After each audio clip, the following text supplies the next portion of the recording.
Welcome back to Authentic Inspiring. This week we have a special guest again. I'm going to be interviewing a young lady from Bible Buddies, Bible study group here in Salt River. I know I've been speaking here on the page to you guys a little bit more about this in here in Salt River. We know a lot of people who are in their faith and go to church and stuff, but nobody really talks about their walk and what that looks like and how sometimes that can be intimidating for a person. So we're going to be doing a series of interviews with a couple of the ladies there. And for today, we have Rena with us, and she's going to be talking a little bit about her journey and what that looks like. So welcome. So I just wanted to bring you on and just kind of talk and being able to set myself outside of the Bible Buddies setting, and being able to look in and interview some of the women that are in Bible Buddies who have been there for, whether it be short term or long term, and what that looks like for you, whether it be, ain't none of that happening right now, girl.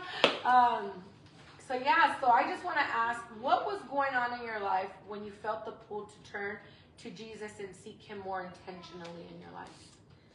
Well, so when I first became interested in having a relationship with Jesus, I want to say it was like in 2010 probably, and at that time I was married, and my marriage was horrible. I went through domestic violence.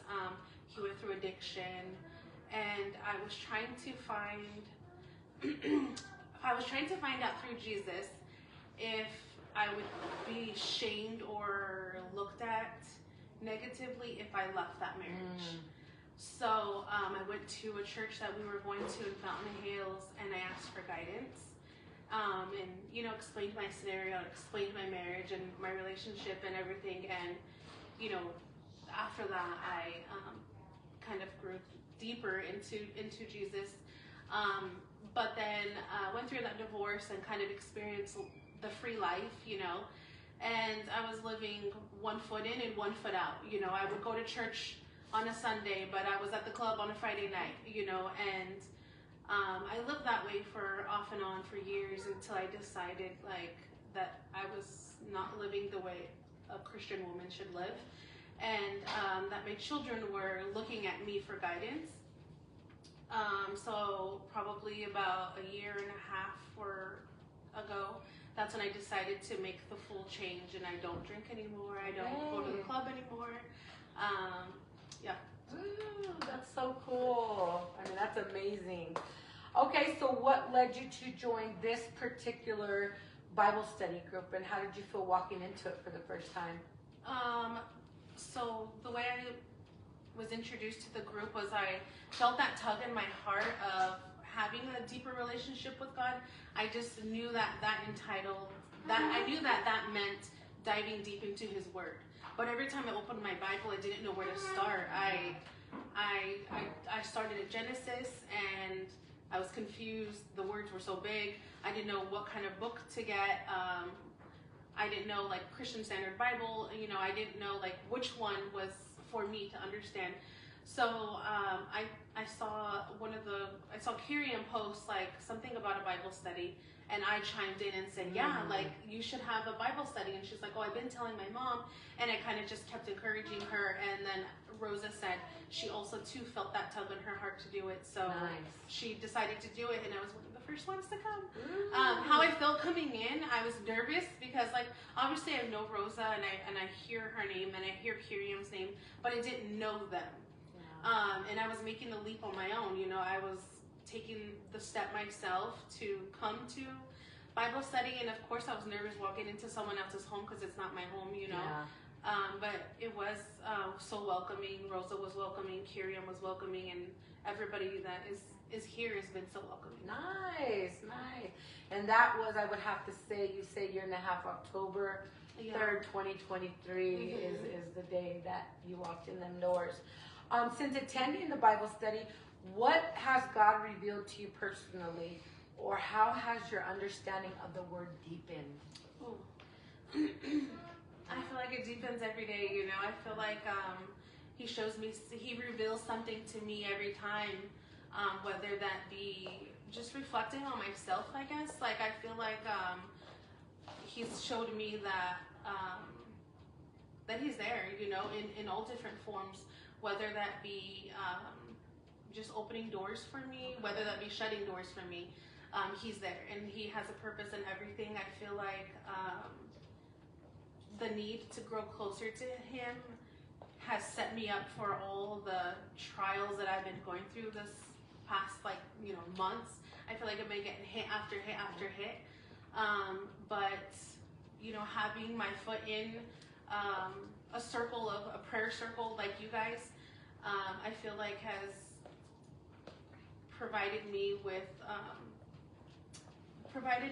like what I need to get through it, along with like just you guys reminding me of like his word, you know, because sometimes when you're in the depths of your trial and you feel alone, you know, and he can just make you feel so alone, you know, the enemy.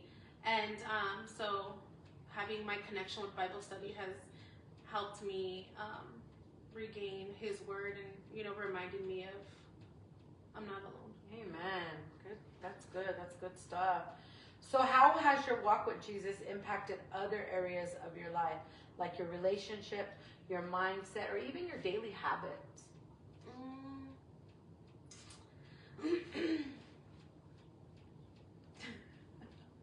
I totally blanked the question. Wait, say it again? Yeah, that's fine. How has your walk with Jesus impacted other areas of your life, like your relationship, mindset, daily habits, or even at work? You know, we don't talk enough about that, about, you know, when we have to really be like-minded in every area we go, whether it be work, whether it be home, whether it be school.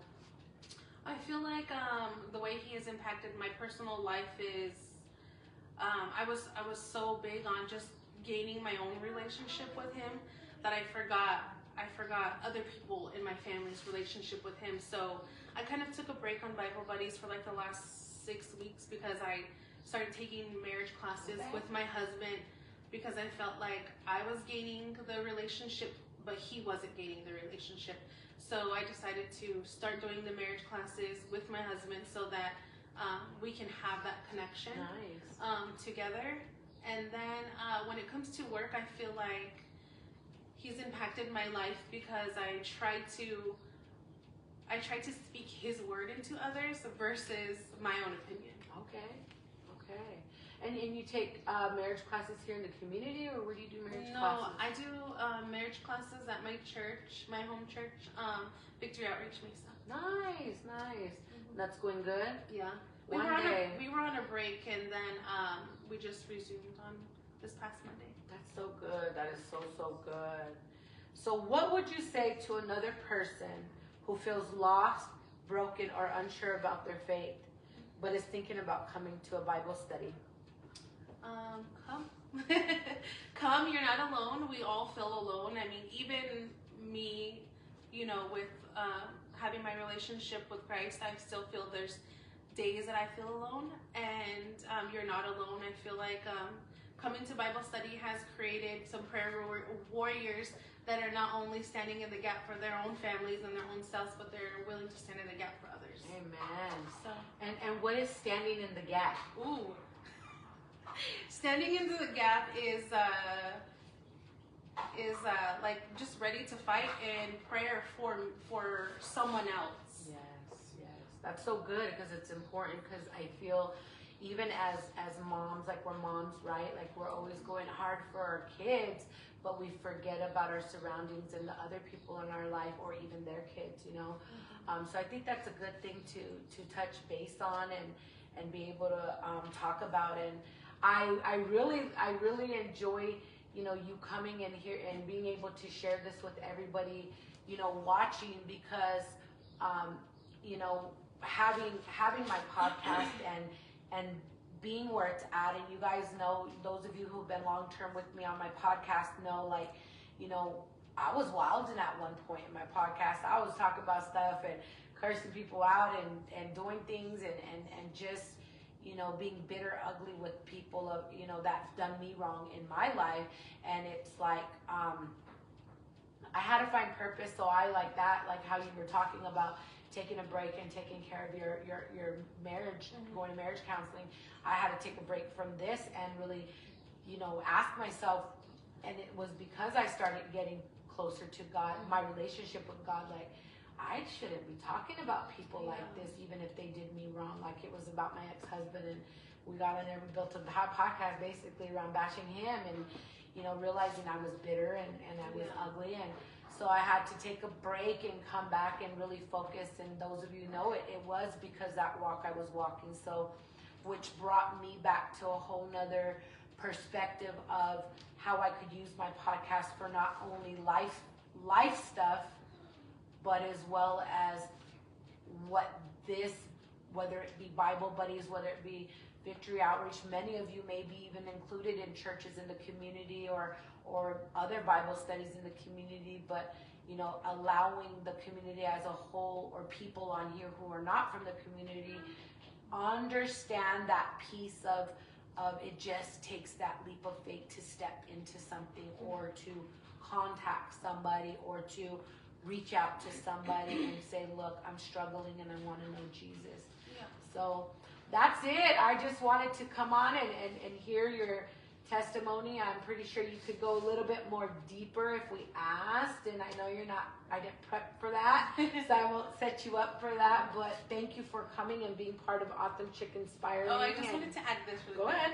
So it's Matthew 18:20. It just states, for where two or three gather in my name, I am there among them. This is something that we talk about a lot in Bible study because, you know, there's two or more of us, and you know, we come to Bible study to, of course, like to learn and grow a relationship with God, but at the same time, like, gather together because we're, you know, you can't fight the fight alone.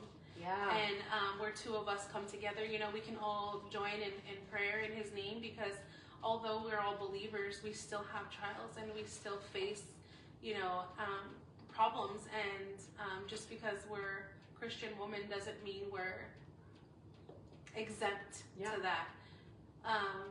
So yeah. I do want to add something. You just actually brought something up in when you said that, like, we all face challenges and stuff. Would you say you've ever attended a Bible study where you've had a challenge and you've come here just broken down, and what was that like? Were you received well? Did you break down? Did you cry? Did you hold it in? Did you not share? Like, how was that? Yeah, there's been many times where I just came and I didn't expect to share something, but the message that we were learning kind of hit home. And then, yeah, like, I'd be bawling there at the table, and, you know, I was listened. You know, everybody would listen and speak to me and give me advice, but from the Word, you know, not from their own opinion. It was never like, oh, I feel like you should. It was, you know, well, the message says, you know, that you're not alone, that you should not have fear, for I'm with you. You know, like, it was always from the Word. It wasn't like from someone else's opinion. And I never felt judged. You know, I never felt like somebody was looking at me and saying, like, oh, dang, she's going through that. You know, like, I never felt like I was judged. I just felt relieved that I was able to, like, share and, like, let go of what I was carrying. Okay. I brought that up. I'm glad you said that last part, because I wouldn't have asked that. And that's important, because people, you know, we want people to know, you know, what is it like? Is it safe? Is it a safe space? So thank you. Thank you so much. And that's it. Thank you for tuning in, and we will be coming back. I have another topic I'm going to be covering, solo dolo, and we have a few more of these testimonies coming soon. And that's it.